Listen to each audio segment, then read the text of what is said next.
Ia adalah Rudal Al-Saif, pedang tak terduga dari Qatar, menghantam Tel Aviv. Gedung pencakar langit roboh, kepanikan pecah. Tapi ini bukan hanya perang, ini adalah pesan. Siapa yang berani berpihak pada Qatar? Dan apa yang sebenarnya mereka rencanakan?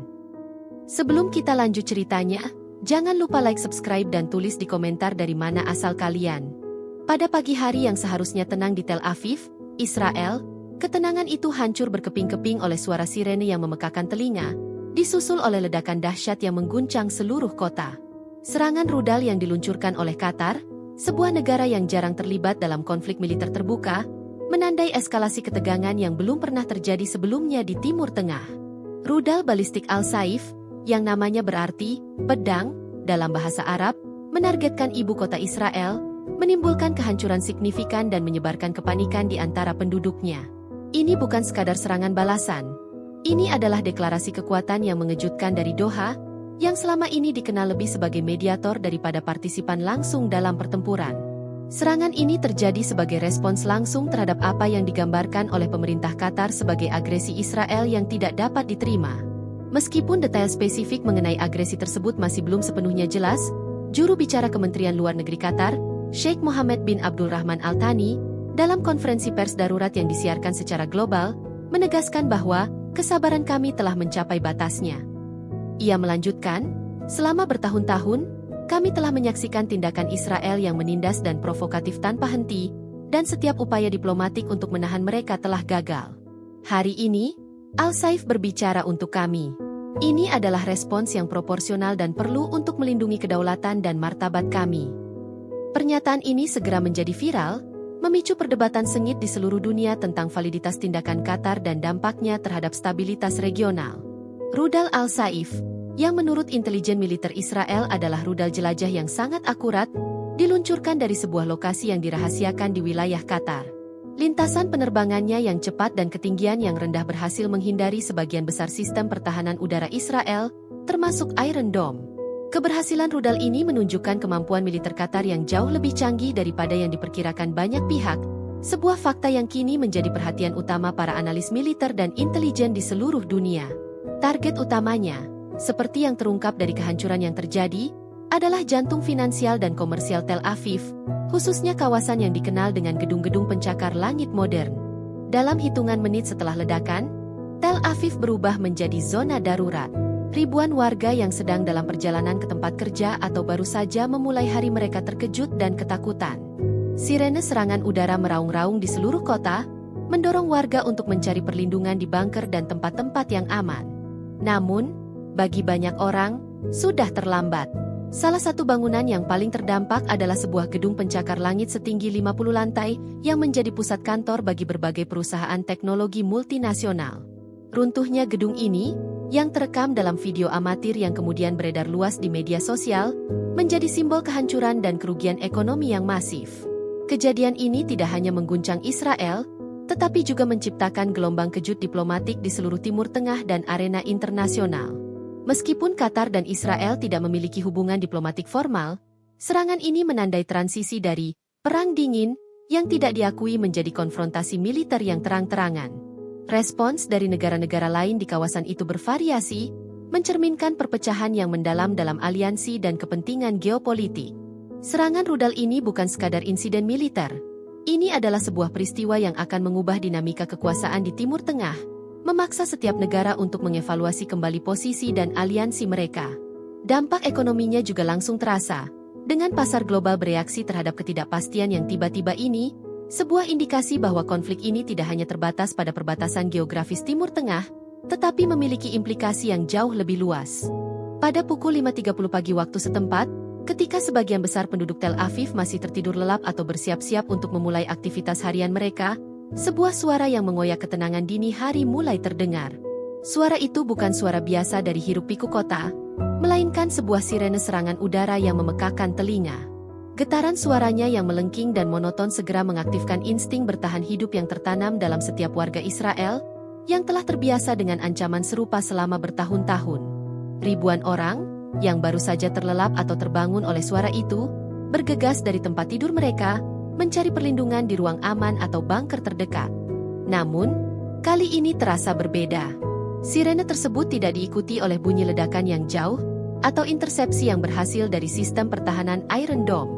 Sebaliknya, hanya dalam hitungan detik setelah sirene berbunyi, terdengar ledakan yang begitu dahsyat sehingga jendela-jendela di gedung-gedung jauh dari lokasi ledakan pun ikut bergetar. Guncangan akibat ledakan tersebut terasa di seluruh kota, membangunkan ribuan orang yang mungkin tidak mendengar sirene. Langit yang tadinya gelap mulai terang benderang oleh kilatan api dan awan debu tebal yang membumbung tinggi.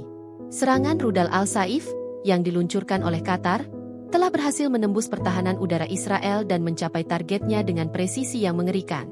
Menurut laporan awal dari pasukan pertahanan Israel, IDF, setidaknya 2 rudal berhasil mencapai Tel Aviv. Salah satunya mendarat di kawasan yang padat penduduk, tepat di pusat kota, sementara yang lainnya menghantam kawasan bisnis yang dikenal dengan deretan gedung pencakar langitnya. Serangan ini tidak hanya menargetkan infrastruktur militer, tetapi juga bertujuan untuk menciptakan kekacauan sipil dan psikologis, sebuah taktik yang dirancang untuk menimbulkan kepanikan massal. Dampak langsung dari ledakan tersebut sangat mengerikan. Di lokasi ledakan pertama, sebuah kawah besar terbentuk di tengah jalan raya utama, mengganggu lalu lintas dan memutus jalur transportasi vital. Kerusakan signifikan terlihat pada bangunan-bangunan di sekitarnya, dengan kaca-kaca pecah, fasad-fasad bangunan roboh, dan mobil-mobil yang terbalik dan terbakar. Petugas layanan darurat, termasuk para medis, pemadam kebakaran, dan tim penyelamat IDF, bergegas ke lokasi. Namun kondisi kacau balau dan debu tebal membuat upaya penyelamatan awal menjadi sangat sulit. Warga sipil yang terluka, banyak di antaranya menderita luka akibat serpihan kaca dan puing-puing, berusaha melarikan diri dari lokasi ledakan. Lokasi ledakan kedua, yang paling merusak, adalah kawasan bisnis di mana sebuah gedung pencakar langit runtuh. Bangunan setinggi 50 lantai itu, yang dikenal sebagai menara perusahaan global, roboh seperti tumpukan kartu. Video amatir yang diambil oleh warga yang ketakutan menunjukkan bagaimana struktur baja dan beton dari gedung itu melengkung dan hancur, menelan debu dan api. Suara dentuman yang luar biasa keras dari runtuhnya gedung itu terdengar di seluruh kota, menambah kepanikan yang sudah ada. Kejatuhan gedung ini tidak hanya menimbulkan kerusakan fisik yang luar biasa, tetapi juga menciptakan awan debu yang menyelimuti seluruh area, mengurangi jarak pandang menjadi hampir nol. Kepanikan di kalangan penduduk segera menyebar melalui media sosial dan pesan instan. Ribuan pesan beredar, banyak di antaranya berisi informasi yang tidak terverifikasi tentang serangan tambahan dan target-target lain. Warga di berbagai penjuru kota, yang ketakutan oleh ledakan dan suara sirene, membanjiri jalan-jalan, berusaha mencari perlindungan. Lalu lintas lumpuh total, dengan ribuan mobil terjebak dalam kemacetan saat pengemudi mencoba melarikan diri dari kota atau mencari anggota keluarga mereka. Suasana pagi hari yang biasanya damai berubah menjadi adegan yang menyerupai film kiamat. Respons dari pemerintah Israel datang dengan cepat. Perdana Menteri Israel, dalam pidato singkat yang disiarkan di televisi, mengutuk serangan tersebut sebagai tindakan teroris yang tercela dan bersumpah akan ada pembalasan yang cepat dan tegas. Sementara itu, juru bicara militer mendesak warga untuk tetap tenang dan mencari perlindungan, menegaskan bahwa tim penyelamat telah dikerahkan dan bahwa sistem pertahanan sedang dievaluasi untuk menghindari serangan serupa di masa depan. Namun, janji-janji tersebut tidak banyak meredakan ketakutan warga. Detail serangan ini, termasuk penggunaan rudal Al-Saif dan dampaknya yang menghancurkan, menunjukkan pergeseran signifikan dalam dinamika konflik regional. Ini bukan lagi tentang roket sederhana yang diluncurkan oleh kelompok-kelompok non-negara. Ini adalah serangan yang terorganisir dan canggih dari sebuah negara berdaulat. Keberhasilan rudal Al-Saif menembus pertahanan Israel menjadi subjek investigasi intensif dan akan memiliki implikasi besar terhadap strategi keamanan di Timur Tengah dan seluruh dunia. Dampak psikologis dan fisik dari serangan ini akan terasa selama bertahun-tahun mendatang. Serangan rudal Qatar ke Tel Aviv bukan sekadar aksi simbolis. Ia dirancang untuk menimbulkan kerusakan fisik dan psikologis yang maksimal. Rudal-rudal itu tidak mendarat di area kosong atau target militer yang terisolasi. Sebaliknya, mereka menyasar jantung kota, area yang padat dengan penduduk sipil, infrastruktur vital, dan pusat-pusat ekonomi yang penting. Pemilihan lokasi ini menunjukkan sebuah perhitungan strategis yang kejam, bertujuan untuk melumpuhkan kota dan menyebarkan teror yang meluas. Lokasi utama yang terdampak dari serangan ini adalah kawasan bisnis di timur laut Tel Aviv. Kawasan ini merupakan rumah bagi gedung-gedung perkantoran modern, termasuk markas besar perusahaan teknologi global, firma keuangan, dan startup inovatif yang telah menjadikan Israel sebagai startup nation. Disinilah rudal Al-Saif kedua mendarat, menghantam langsung Menara Yarkon, sebuah gedung pencakar langit setinggi 50 lantai. Gedung ini, yang sebelumnya menjadi simbol kemajuan ekonomi dan teknologi Israel, kini hanya tersisa sebagai tumpukan puing dan baja yang bengkok. Runtuhnya Menara Yarkon adalah adegan yang paling mengejutkan dan mengerikan dari seluruh serangan. Pukul 5.32 pagi, kamera pengawas di gedung-gedung sekitarnya menangkap momen ketika rudal itu menembus lantai-lantai atas gedung. Sebuah ledakan dahsyat terdengar, diikuti oleh runtuhnya struktur bangunan secara berurutan. Lantai demi lantai, beton, kaca, dan baja ambruk ke bawah, menciptakan awan debu masif yang menyelimuti seluruh area. Suara gemuruhnya terdengar bermil-mil jauhnya. Runtuhnya gedung itu tidak hanya menghancurkan strukturnya sendiri, tetapi juga melukai dan menghancurkan bangunan-bangunan di sekitarnya. Puing-puing dan serpihan-serpihan melesat ke segala arah, menghancurkan kendaraan, memecahkan jendela-jendela, dan menyebabkan kebakaran sekunder di beberapa gedung. Para saksi mata yang selamat dari kejadian ini menceritakan kengerian yang mereka alami. "Saya sedang mematikan alarm saya ketika saya mendengar sirene," kata Sarah Levi, seorang desainer grafis yang tinggal di apartemen seberang jalan. "Kemudian terdengar ledakan pertama, yang membuat saya terlempar dari tempat tidur. Tapi yang paling menakutkan adalah suara runtuhan yang datang beberapa detik kemudian. Saya pikir itu adalah gempa bumi. Ketika saya melihat keluar jendela, yang ada hanyalah awan debu besar, seperti badai pasir, dan saya tidak bisa melihat Menara Yarkon lagi." Selain Menara Yarkon, rudal pertama dilaporkan mendarat di Jalan Raya Ayalon, yang merupakan arteri transportasi utama di Tel Aviv, dekat dengan stasiun kereta api dan pusat perbelanjaan. Ledakan ini menciptakan kawah besar di tengah jalan, membuat jalan raya tersebut tidak dapat dilewati dan menyebabkan kemacetan yang luar biasa.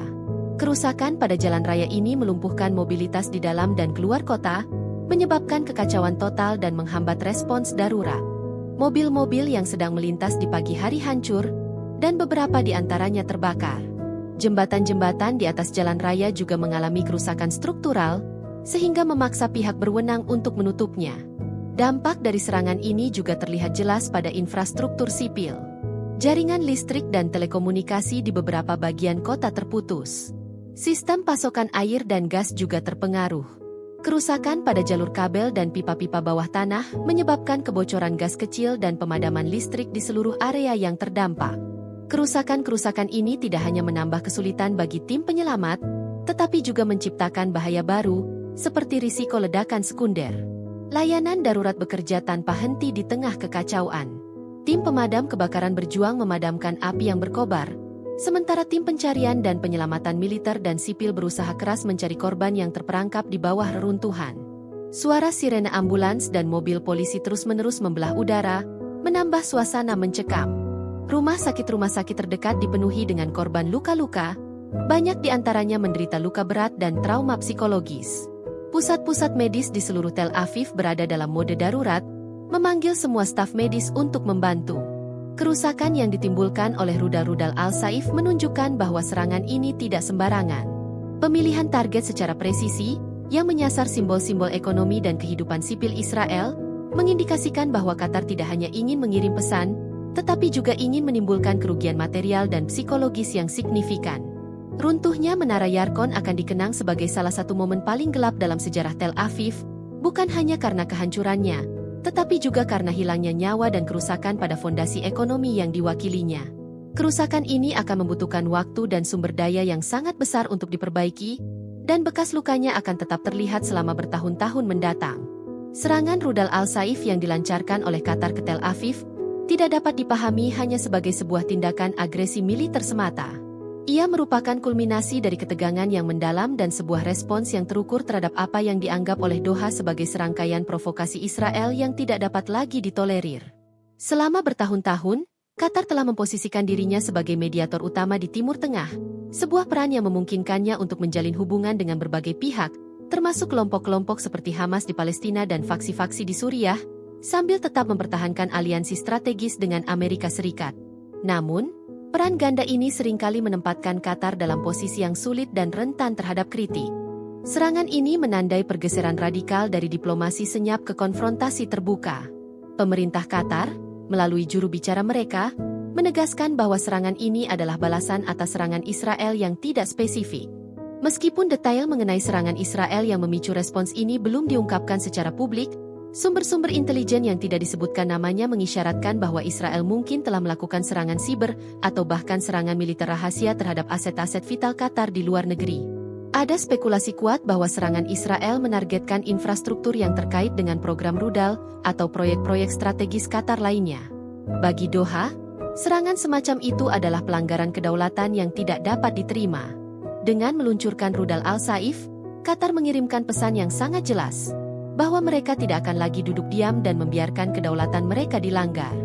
Selain itu, motif Qatar juga sangat berkaitan dengan isu Palestina.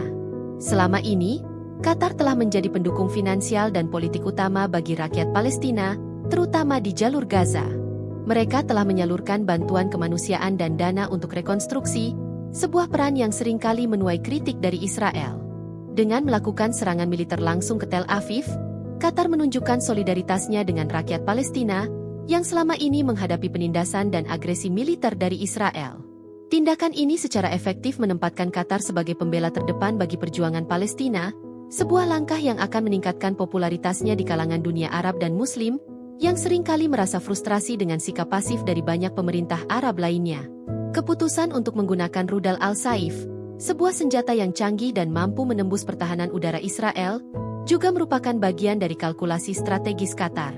Dengan menunjukkan kemampuan militer yang mengejutkan, Qatar tidak hanya membalas serangan Israel, tetapi juga mengirimkan peringatan kepada semua pihak di kawasan bahwa mereka memiliki kekuatan untuk mempertahankan diri.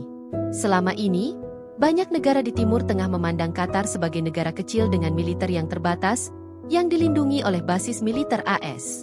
Serangan ini menghancurkan persepsi tersebut. Ia memaksa negara-negara lain, termasuk Arab Saudi dan Uni Emirat Arab, untuk mengevaluasi kembali keseimbangan kekuatan regional. Aspek politik dalam negeri juga memainkan peran penting. Emir Qatar, Sheikh Tamim bin Hamad Al Thani, menghadapi tekanan dari faksi-faksi dalam negeri yang menuntut respons yang lebih tegas terhadap provokasi Israel. Dengan meluncurkan serangan ini, ia tidak hanya memperkuat posisinya di dalam negeri tetapi juga mengkonsolidasikan dukungan publik. Ini adalah sebuah langkah yang berisiko, tetapi juga berpotensi memberikan dividen politik yang signifikan, terutama jika serangan ini dipandang sebagai kemenangan moral dan strategis. Namun, motif Qatar juga memiliki dimensi ekonomi. Selama bertahun-tahun, Qatar telah berinvestasi besar-besaran dalam infrastruktur dan proyek-proyek energi, menjadikan mereka salah satu pemain terpenting di pasar gas alam global. Stabilitas regional sangat penting bagi kepentingan ekonomi mereka. Serangan ini, meskipun berisiko, mungkin dilihat sebagai langkah untuk menciptakan keseimbangan kekuatan baru yang akan lebih menguntungkan bagi Qatar dalam jangka panjang. Dengan menunjukkan bahwa mereka tidak dapat diintimidasi, Qatar berharap dapat melindungi investasi mereka dan memastikan bahwa suara mereka didengar di forum-forum internasional. Singkatnya, motif Qatar di balik peluncuran rudal Al-Saif adalah perpaduan kompleks dari berbagai faktor. Respons terhadap agresi Israel, solidaritas dengan Palestina, demonstrasi kekuatan militer, konsolidasi dukungan politik domestik, dan perlindungan kepentingan ekonomi strategis. Tindakan ini merupakan sebuah pernyataan yang kuat bahwa Qatar telah beralih dari peran mediator menjadi pemain aktif dalam dinamika konflik regional, sebuah perubahan yang akan memiliki konsekuensi jangka panjang bagi masa depan Timur Tengah. Dampak dari serangan rudal Al-Saif terasa langsung di seluruh spektrum masyarakat Israel, dari tingkat pemerintahan tertinggi hingga warga sipil biasa. Respons internal ini ditandai oleh perpaduan antara kejutan, kemarahan, dan ketakutan, sebuah kombinasi emosi yang jarang terjadi dengan intensitas seperti ini. Selama beberapa dekade, Israel telah memproyeksikan citra sebagai kekuatan militer yang tak terkalahkan di kawasan, dilindungi oleh sistem pertahanan canggih seperti Iron Dome dan memiliki kemampuan intelijen yang tak tertandingi. Namun, keberhasilan rudal Qatar menembus pertahanan ini telah menghancurkan ilusi keamanan tersebut. Segera setelah serangan, Perdana Menteri Israel, dalam pidato yang disiarkan secara nasional, mengutuk tindakan tersebut sebagai serangan teroris yang tercela dan tidak beralasan. Dengan nada suara yang tegas, ia bersumpah untuk membalas dengan kekuatan penuh. Tidak ada negara yang bisa menyerang jantung kami dan berharap untuk tidak menghadapi konsekuensi, katanya. Kami akan menemukan para pelaku dan menghukum mereka dengan tegas. Pernyataan ini bertujuan untuk menenangkan publik dan menunjukkan tekad pemerintah. Namun di balik layar, suasana di Kabinet Keamanan jauh lebih tegang. Para pejabat senior mempertanyakan bagaimana intelijen gagal mendeteksi persiapan serangan dan mengapa sistem pertahanan rudal tidak efektif. Investigasi internal segera diluncurkan untuk mencari jawaban, memicu spekulasi tentang potensi pergantian kepemimpinan di militer dan intelijen. Pada tingkat militer, pasukan pertahanan Israel, IDF, segera mengaktifkan mode siaga penuh. Unit-unit cadangan dipanggil, dan semua personel militer diperintahkan untuk kembali ke pangkalan. Di Tel Aviv dan sekitarnya, ribuan tentara dikerahkan untuk membantu upaya penyelamatan, membersihkan puing-puing, dan menjaga ketertiban. Juru bicara militer Israel, dalam konferensi pers yang terburu-buru, mengakui bahwa sistem pertahanan tidak berfungsi seperti yang kami harapkan, dan berjanji untuk memberikan evaluasi menyeluruh setelah situasi terkendali. Pengakuan ini, yang tidak biasa bagi IDF, semakin menambah kekhawatiran publik. Banyak warga Israel yang selama ini merasa terlindungi oleh Iron Dome kini merasa rentan. Kepanikan dan ketakutan menyebar luas di antara warga sipil. Meskipun warga Israel terbiasa dengan ancaman roket dari jalur Gaza, serangan kali ini berbeda. Rudal-rudal Qatar, dengan daya ledak dan presisinya, menimbulkan kerusakan yang jauh lebih besar dan menargetkan Tel Aviv, kota yang dianggap sebagai benteng keamanan. Di seluruh kota, ribuan orang bergegas mencari perlindungan, menyebabkan kemacetan parah dan kekacauan. Di media sosial, cerita-cerita pribadi tentang kengerian menyebar dengan cepat. Ada laporan tentang orang-orang yang terperangkap di bawah reruntuhan, keluarga yang terpisah, dan orang tua yang putus asa mencari anak-anak mereka. Trauma kolektif ini akan membutuhkan waktu lama untuk pulih. Reaksi di antara spektrum politik Israel juga bervariasi. Meskipun ada konsensus umum untuk membalas, beberapa politisi oposisi mulai mengkritik pemerintah atas kegagalannya dalam menjamin keamanan. Mereka menuntut penjelasan tentang mengapa sistem pertahanan yang mahal dan canggih bisa ditembus dengan mudah. Ada yang menyerukan agar Menteri Pertahanan dan Kepala Intelijen dipecat. Kritikan ini menunjukkan bahwa meskipun ada persatuan di depan umum, serangan tersebut telah membuka celah politik yang signifikan. Di sisi lain, ada juga seruan dari faksi-faksi garis keras untuk eskalasi yang cepat dan agresif. Mereka berpendapat bahwa respons diplomatik tidak akan cukup dan bahwa Israel harus memberikan pelajaran kepada Qatar yang tidak akan mereka lupakan. Beberapa politisi ekstremis menyerukan untuk menargetkan aset-aset Qatar di luar negeri, atau bahkan melancarkan serangan terhadap Doha. Namun, suara-suara ini diimbangi oleh para analis yang memperingatkan tentang bahaya eskalasi yang tidak terkendali, yang dapat memicu konflik yang lebih luas dan melibatkan Iran serta negara-negara lain. Sebagai respons langsung, pemerintah Israel segera mengumumkan penutupan Bandara Ben Gurion dan semua fasilitas sipil penting lainnya sebagai langkah pencegahan. Sekolah-sekolah dan universitas ditutup, dan warga diminta untuk bekerja dari rumah jika memungkinkan. Perekonomian Israel, yang sangat bergantung pada sektor teknologi dan pariwisata, terancam lumpuh total. Kerusakan fisik pada gedung-gedung dan infrastruktur, ditambah dengan ketidakpastian keamanan, menciptakan lingkungan yang tidak kondusif untuk bisnis dan investasi. Singkatnya, reaksi internal Israel terhadap serangan rudal Qatar adalah perpaduan yang kompleks antara kemarahan, rasa takut, dan kebingungan. Serangan ini telah meruntuhkan mitos keamanan Israel dan memaksa pemerintah untuk mengevaluasi kembali strategi pertahanan dan intelijen mereka. Dampak psikologisnya terhadap publik sangat besar, dan ini akan menjadi ujian berat bagi kepemimpinan Israel untuk menenangkan masyarakat dan mengembalikan rasa aman yang telah lama mereka nikmati. Serangan rudal Qatar ke Tel Aviv bukan hanya sekadar insiden bilateral. Ia adalah gelombang kejut yang merambat melalui seluruh jaringan diplomatik yang rapuh di Timur Tengah. Dampak regionalnya sangat signifikan dan segera terlihat, terutama melalui reaksi negara-negara Teluk lainnya. Selama bertahun-tahun, Arab Saudi dan Uni Emirat Arab, UEA, telah berada dalam posisi yang canggung terkait dengan Qatar. Meskipun mereka adalah anggota Dewan Kerjasama Teluk, GCC, hubungan mereka seringkali tegang, terutama setelah krisis diplomatik 2017 hingga 2021 di mana Riyadh, Abu Dhabi, Bahrain, dan Mesir memberlakukan blokade terhadap Qatar. Meskipun blokade itu telah berakhir, ketidakpercayaan dan persaingan masih membayangi hubungan mereka. Serangan rudal ini membawa ketegangan itu ke permukaan dengan cara yang paling dramatis. Segera setelah berita serangan menyebar, baik Arab Saudi dan UEA mengeluarkan pernyataan yang menyatakan ketidaknyamanan dan kekhawatiran yang mendalam atas tindakan agresif Qatar. Meskipun pernyataan mereka tidak secara eksplisit mengutuk Qatar atau mendukung Israel, nada yang mereka gunakan jelas menunjukkan ketidaksetujuan. Juru bicara Kementerian Luar Negeri Arab Saudi, dalam sebuah pernyataan resmi, menyerukan penahanan diri maksimal dari semua pihak dan mendesak deeskalasi segera untuk mencegah konflik yang lebih luas. Pernyataan ini secara diplomatis menghindari menyalahkan Qatar secara langsung, tetapi implikasinya jelas. Riyadh tidak mendukung tindakan provokatif semacam itu, terutama karena ia dapat mengganggu stabilitas regional yang telah mereka upayakan untuk pertahankan. Reaksi UEA bahkan lebih jelas. Seorang pejabat senior UEA, yang berbicara secara anonim kepada media, menyatakan bahwa tindakan ini berbahaya dan tidak produktif. Ia menambahkan bahwa meskipun UEA mendukung perjuangan Palestina, penggunaan kekuatan militer yang tidak proporsional seperti ini hanya akan memicu siklus kekerasan yang lebih besar dan merusak semua upaya untuk perdamaian. Sikap ini konsisten dengan kebijakan luar negeri UEA yang lebih pragmatis, yang telah menjalin hubungan diplomatik formal dengan Israel melalui Abraham Accords. Bagi Abu Dhabi, stabilitas dan kerjasama ekonomi adalah prioritas utama, dan serangan Qatar mengancam semua pencapaian tersebut. Alasan dibalik kekhawatiran Arab Saudi dan UEA tidaklah sederhana. Pertama, mereka melihat serangan ini sebagai ancaman terhadap proyek-proyek perdamaian dan normalisasi yang telah mereka mulai dengan Israel. Arab Saudi, meskipun belum secara resmi menormalisasi hubungan, telah menunjukkan tanda-tanda yang jelas untuk melakukannya.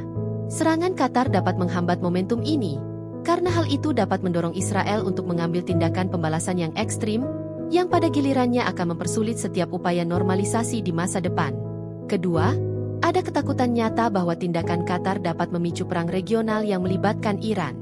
Arab Saudi dan UEA memiliki ketakutan yang mendalam terhadap pengaruh Iran di kawasan. Dukungan Iran terhadap serangan Qatar, seperti yang akan dibahas di bab selanjutnya, secara implisit menempatkan Doha dalam kubu yang sama dengan Teheran, sebuah aliansi yang sangat ditakuti oleh Riyadh dan Abu Dhabi. Mereka khawatir bahwa tindakan Qatar dapat menjadi pembenaran bagi Iran untuk meningkatkan agresi mereka, entah melalui proksi atau secara langsung, terhadap musuh-musuh regional mereka. Ketiga, terdapat dimensi persaingan internal GCC. Arab Saudi dan UEA telah lama bersaing dengan Qatar untuk mendapatkan pengaruh di kawasan. Tindakan Qatar kali ini, meskipun agresif, menempatkan mereka dalam posisi yang kuat di mata sebagian besar populasi Arab dan Muslim, yang melihatnya sebagai tindakan keberanian yang langka melawan Israel. Ini dapat merusak citra Arab Saudi dan UEA, yang seringkali dianggap terlalu dekat dengan Barat dan Israel, dan membuat mereka terlihat lemah atau tidak peduli terhadap isu-isu Palestina. Dampak diplomatik ini tidak terbatas pada negara-negara Teluk. Mesir, yang memiliki perjanjian damai dengan Israel, juga menyatakan keprihatinan. Dalam sebuah pernyataan, Kairo menyerukan dialog dan negosiasi, mencerminkan ketakutan mereka bahwa ketidakstabilan di kawasan akan berdampak langsung pada keamanan mereka sendiri, terutama jika gelombang pengungsi atau konflik memengaruhi perbatasan mereka. Secara keseluruhan, serangan rudal Qatar telah menciptakan sebuah kekacauan diplomatik yang kompleks di Timur Tengah. Ia telah memaksa negara-negara untuk memilih sisi, dan dalam kasus Arab Saudi dan UEA, pilihan itu sangat sulit. Di satu sisi, mereka tidak dapat secara terbuka mendukung Israel melawan sesama anggota GCC. Di sisi lain, mereka tidak dapat mendukung tindakan yang mereka anggap berbahaya dan merusak stabilitas regional. Posisi canggung ini menunjukkan betapa rumitnya aliansi di kawasan, di mana kepentingan ekonomi dan politik seringkali bertabrakan dengan solidaritas regional. Di tengah kecaman halus dari beberapa negara Teluk dan kegaduhan diplomatik, satu suara dari kawasan Timur Tengah justru bergema dengan nada pujian dan dukungan penuh. Iran. Reaksi Teheran terhadap serangan rudal Qatar ke Tel Aviv tidak hanya positif, tetapi juga sangat antusias, melihat tindakan ini sebagai sebuah simbol perlawanan yang berani dan kemenangan moral atas Israel.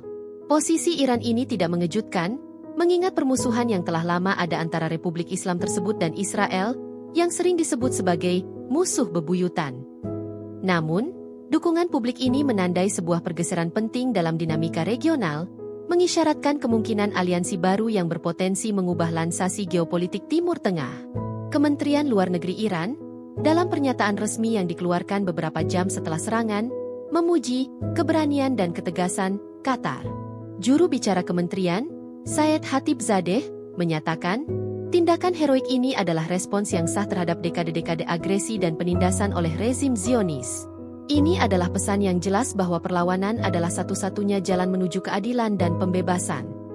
Pernyataan ini segera diikuti oleh komentar-komentar dari para pemimpin politik dan militer Iran, yang semuanya menggemakan sentimen serupa.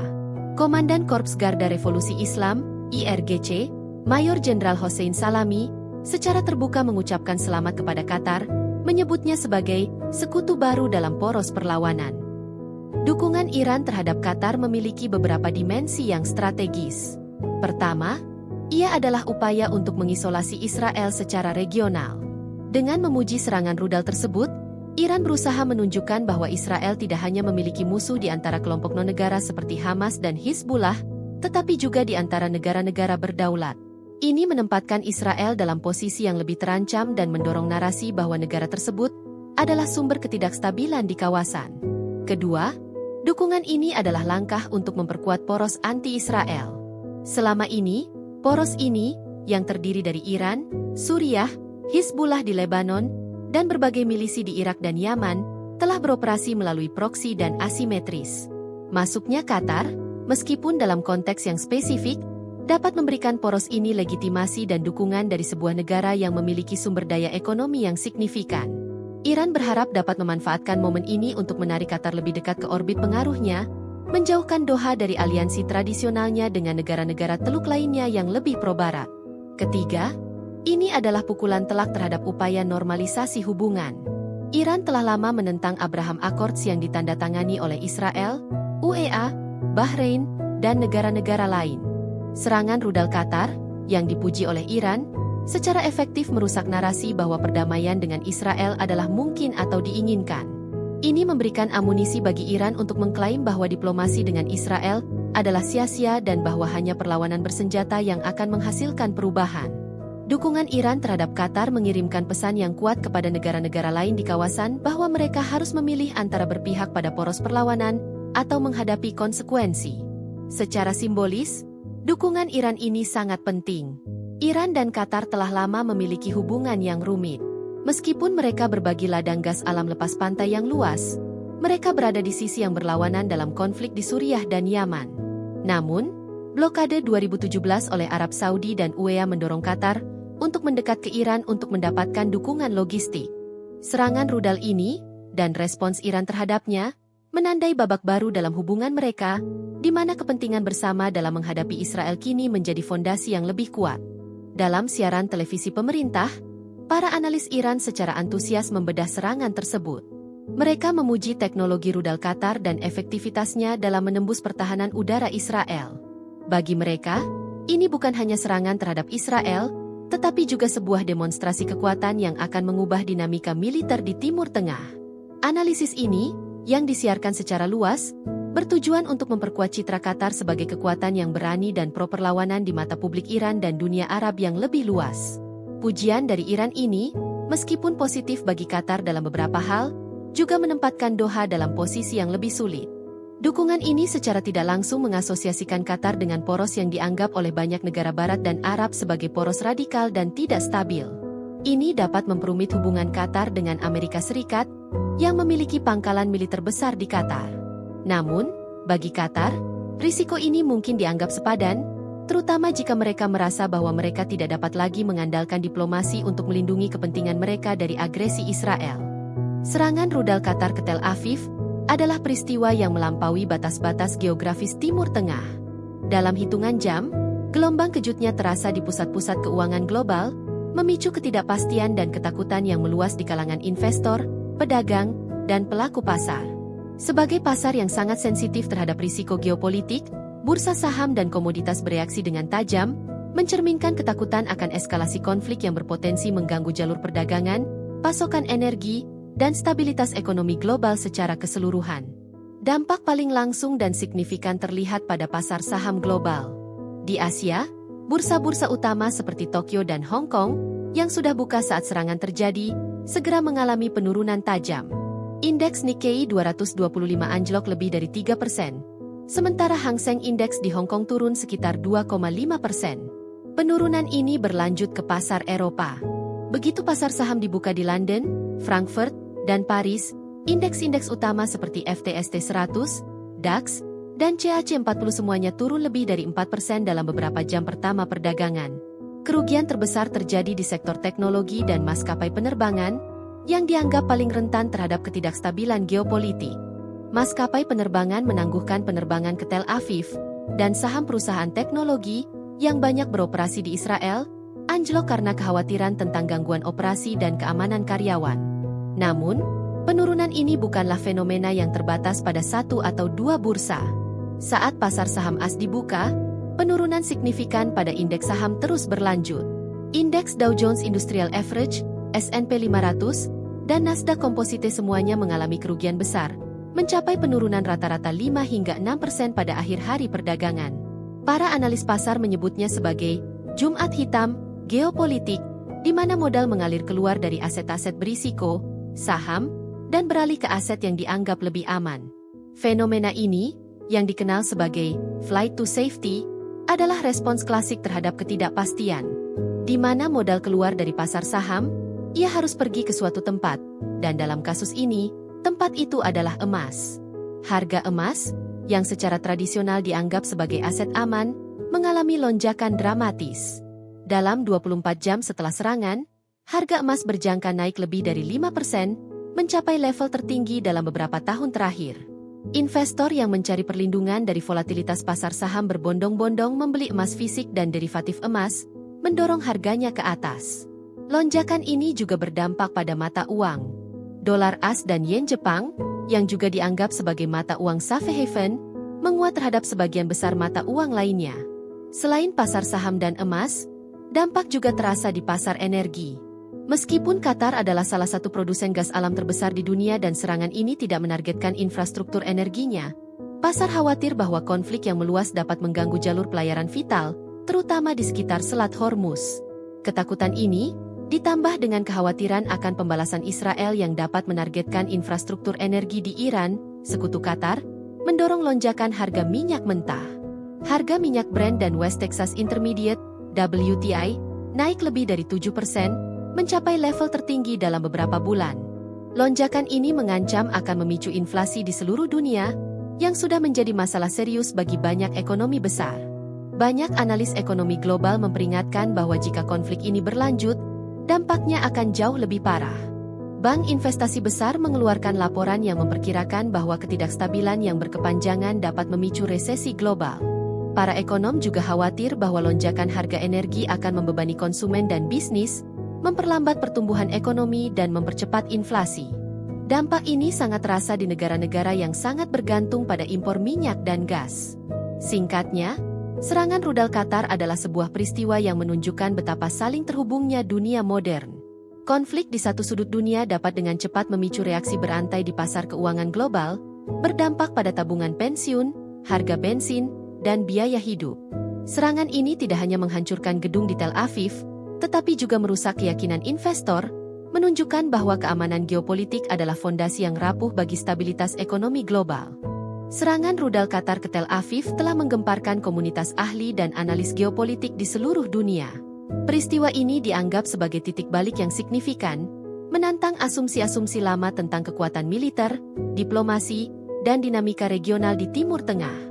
Para ahli dari berbagai bidang, mulai dari strategi militer, hubungan internasional, hingga ekonomi, dengan cepat mengemukakan pandangan mereka, mencoba memahami implikasi jangka pendek dan jangka panjang dari serangan ini.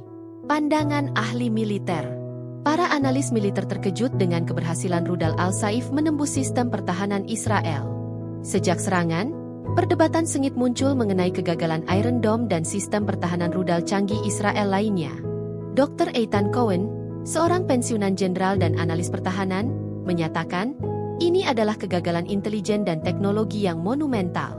Pertanyaannya bukan hanya mengapa sistem itu gagal, tetapi bagaimana Qatar mendapatkan kemampuan untuk melancarkan serangan presisi seperti itu. Ia berspekulasi bahwa rudal Al-Saif kemungkinan adalah varian yang sangat dimodifikasi, Mungkin dengan bantuan teknologi dari Iran atau negara lain yang tidak diketahui. Rudal jelajah biasanya terbang rendah dan dapat mengakali radar. Qatar telah menunjukkan bahwa mereka memiliki kemampuan yang jauh lebih canggih daripada yang kita duga, tambahnya. Analisis lain dari pensiunan Kolonel AS, Marcus Torney, menyoroti dampak psikologis dari serangan tersebut. Tujuan utama dari serangan ini bukan untuk memenangkan perang, tetapi untuk menghancurkan mitos tak terkalahkannya Israel, katanya. Dengan menargetkan jantung ekonomi Tel Aviv dan berhasil melumpuhkannya, Qatar telah mengirimkan pesan bahwa Israel tidak lagi kebal. Ini akan memaksa Israel untuk mengubah doktrin pertahanan mereka dan juga akan mendorong negara-negara lain yang mungkin merasa frustrasi dengan Israel untuk mempertimbangkan tindakan serupa. Torney juga memperingatkan bahwa serangan ini dapat memicu perlombaan senjata rudal di kawasan, di mana negara-negara lain akan berusaha untuk memperoleh atau mengembangkan rudal serupa untuk tujuan pencegahan. Analisis hubungan internasional. Para ahli hubungan internasional melihat serangan ini sebagai sinyal bahwa geopolitik regional sedang mengalami pergeseran besar. Dr. Lina Al-Hassan, seorang profesor di Universitas Georgetown, berpendapat bahwa Qatar telah beralih dari peran mediator menjadi pemain kekuatan di Timur Tengah. Selama ini, Qatar menggunakan kekayaan gas alamnya dan jaringan diplomatiknya untuk mendapatkan pengaruh, jelasnya. Sekarang, mereka telah menambahkan kekuatan militer ke dalam toolkit mereka. Ini adalah langkah yang berani, dan itu menunjukkan bahwa Doha merasa mereka tidak dapat lagi mengandalkan AS atau negara-negara lain untuk melindungi kepentingan mereka dari Israel. Para ahli lain, seperti Dr. Samuel Grene, menekankan peran Iran dalam dinamika baru ini. Dukungan terbuka Iran terhadap Qatar sangat penting. Ini mengesahkan tindakan Qatar dan pada dasarnya menyambut mereka ke dalam poros perlawanan, kata Grene. Ini adalah skenario mimpi buruk bagi Washington, Riyadh, dan Abu Dhabi. Aliansi informal antara Qatar dan Iran, yang dipicu oleh permusuhan bersama terhadap Israel dan penolakan terhadap normalisasi, dapat mengubah semua perhitungan strategis di kawasan. Ia juga memperingatkan bahwa sekarang menghadapi dilema yang sulit. Bagaimana cara merespons tanpa mengasingkan Qatar, sekutu utama dan tuan rumah pangkalan militer AS terbesar di kawasan, Al-Udeid. Implikasi ekonomi. Dari sudut pandang ekonomi, para analis sepakat bahwa serangan ini telah memperkenalkan tingkat ketidakpastian yang tidak terduga ke pasar global. Dr. Karen Wu, seorang ekonom pasar global, mencatat bahwa investor membenci ketidakpastian. Ia menjelaskan, serangan ini bukan hanya tentang Israel dan Qatar. Ini adalah tentang risiko yang lebih luas bahwa konflik regional dapat meletus, mengganggu pasokan energi dan rantai pasok global. Lonjakan harga emas dan minyak adalah respons logis terhadap ketakutan ini. Wu menambahkan bahwa jika situasi memburuk, dampak ekonomi akan menjadi lebih parah. Jika ada pembalasan Israel yang agresif yang menargetkan fasilitas energi Qatar atau Iran, kita bisa melihat lonjakan harga minyak yang bahkan lebih besar, berpotensi memicu resesi global yang parah, katanya. Perusahaan-perusahaan multinasional yang beroperasi di kawasan juga akan mempertimbangkan kembali strategi investasi mereka, yang dapat menyebabkan capital flight dari Timur Tengah. Secara keseluruhan, pandangan para ahli menunjukkan bahwa serangan rudal Qatar adalah lebih dari sekadar insiden militer. Ini adalah sebuah peristiwa yang akan memiliki implikasi mendalam dan jangka panjang di bidang militer, politik, dan ekonomi. Ini menunjukkan bahwa kekuatan sedang bergeser, aliansi sedang berubah, dan stabilitas yang rapuh di Timur Tengah kini berada di bawah ancaman yang lebih besar dari sebelumnya. Serangan rudal Al-Saif yang dilancarkan oleh Qatar ke Tel Aviv tidak hanya sebuah insiden militer yang terisolasi, melainkan sebuah peristiwa yang akan dicatat dalam sejarah sebagai titik balik yang signifikan dalam dinamika geopolitik Timur Tengah. Dari kehancuran fisik di Tel Aviv hingga gelombang kejut ekonomi yang terasa di seluruh dunia, peristiwa ini telah merusak keseimbangan kekuasaan yang rapuh dan menimbulkan pertanyaan serius tentang masa depan perdamaian dan keamanan di kawasan. Meringkas semua yang telah terjadi, serangan ini adalah sebuah pernyataan bahwa era diplomasi senyap dan peran mediator Qatar telah berakhir, digantikan oleh sebuah era baru di mana negara tersebut bersedia menggunakan kekuatan militer untuk mempertahankan kepentingannya. Implikasi jangka pendek dan menengah. Dalam waktu dekat, dunia dapat mengharapkan pembalasan yang tegas dari Israel. Setelah kegagalan sistem pertahanan mereka dan kerusakan besar yang ditimbulkan, pemerintah Israel berada di bawah tekanan besar dari publik dan militer untuk menunjukkan kekuatan. Pembalasan ini kemungkinan besar akan menargetkan aset-aset militer atau strategis Qatar, baik di dalam negeri maupun di luar negeri. Namun, Israel juga harus berhati-hati agar tidak memicu konflik yang lebih besar yang dapat menarik Iran secara langsung. Setiap pembalasan akan menjadi kalkulasi yang rumit, mempertimbangkan tidak hanya kekuatan militer tetapi juga konsekuensi diplomatik dan ekonomi. Secara regional, aliansi akan semakin terpecah. Arab Saudi dan UEA akan semakin menjauhkan diri dari Qatar, kemungkinan besar kembali ke retorika permusuhan yang terlihat selama blokade 2017. Di sisi lain, hubungan Qatar dengan Iran dan proksi-proksi pro-Iran di kawasan akan semakin menguat. Ini akan menciptakan dua blok yang lebih jelas di Timur Tengah. Satu yang dipimpin oleh poros Iran-Qatar, dan yang lainnya oleh poros Arab Saudi UEA Israel, yang didukung oleh Amerika Serikat. Perpecahan ini akan membuat upaya resolusi konflik di masa depan menjadi jauh lebih sulit. Dampak ekonomi juga akan terus terasa. Pasar global akan tetap bergejolak, dengan harga minyak dan emas yang tinggi selama ketidakpastian masih ada. Perusahaan-perusahaan global akan meninjau kembali investasi mereka di kawasan, yang dapat menyebabkan aliran modal keluar yang signifikan dan memperlambat pertumbuhan ekonomi di Timur Tengah. Kerusakan pada infrastruktur Tel Aviv akan membutuhkan miliaran dolar untuk diperbaiki, sebuah beban ekonomi yang akan dirasakan oleh Israel selama bertahun-tahun. Prospek jangka panjang dan ketidakpastian masa depan. Dalam jangka panjang, serangan ini mengubah seluruh keseimbangan kekuatan di Timur Tengah. Qatar telah menunjukkan bahwa ia adalah pemain yang serius dan memiliki kemampuan militer yang tidak dapat diremehkan. Ini akan memaksakan negara-negara lain untuk meninjau kembali bagaimana mereka berurusan dengan Doha. Di sisi lain, Israel tidak lagi dapat mengandalkan keunggulan militer mereka sepenuhnya. Mereka harus berinvestasi lebih besar dalam sistem pertahanan rudal dan intelijen, dan mereka juga harus mempertimbangkan bahwa musuh-musuh mereka kini memiliki kemampuan untuk menyerang jantung negara mereka. Prospek perdamaian antara Israel dan Palestina juga menjadi semakin suram. Dengan Qatar yang kini secara terbuka berpihak pada poros perlawanan, upaya mediasi di masa depan akan menjadi jauh lebih sulit. Serangan ini memberikan amunisi baru bagi faksi-faksi yang menolak solusi dua negara, memperkuat argumen mereka bahwa hanya perlawanan bersenjata yang dapat menghasilkan hasil. Ini juga akan memperburuk penderitaan rakyat Palestina, yang mungkin akan menghadapi agresi Israel yang lebih parah sebagai respons terhadap serangan rudal tersebut. Namun, ada juga kemungkinan bahwa serangan ini dapat menjadi katalis untuk dialog yang lebih serius. Mungkin, setelah melihat kehancuran dan ketidakstabilan yang dapat ditimbulkan oleh agresi, semua pihak akan menyadari perlunya deeskalasi dan mencari solusi diplomatik yang lebih mendalam dan berkelanjutan. Namun, prospek ini tampaknya jauh. Saat ini, yang lebih mungkin adalah siklus kekerasan yang memburuk, di mana pembalasan akan mengarah pada pembalasan balik, dan konflik yang telah mendidih di bawah permukaan akan meledak menjadi perang yang terbuka. Pada akhirnya, kesimpulan dari serangan rudal Qatar adalah bahwa status quo telah hancur. Kedamaian yang rapuh di Timur Tengah telah pecah, dan masa depan kini penuh dengan ketidakpastian. Keputusan yang diambil oleh para pemimpin regional dalam beberapa hari dan minggu mendatang akan menentukan apakah peristiwa ini akan menjadi awal dari era baru konflik atau, dengan harapan yang tipis, akan menjadi dorongan yang diperlukan untuk mencapai perdamaian sejati.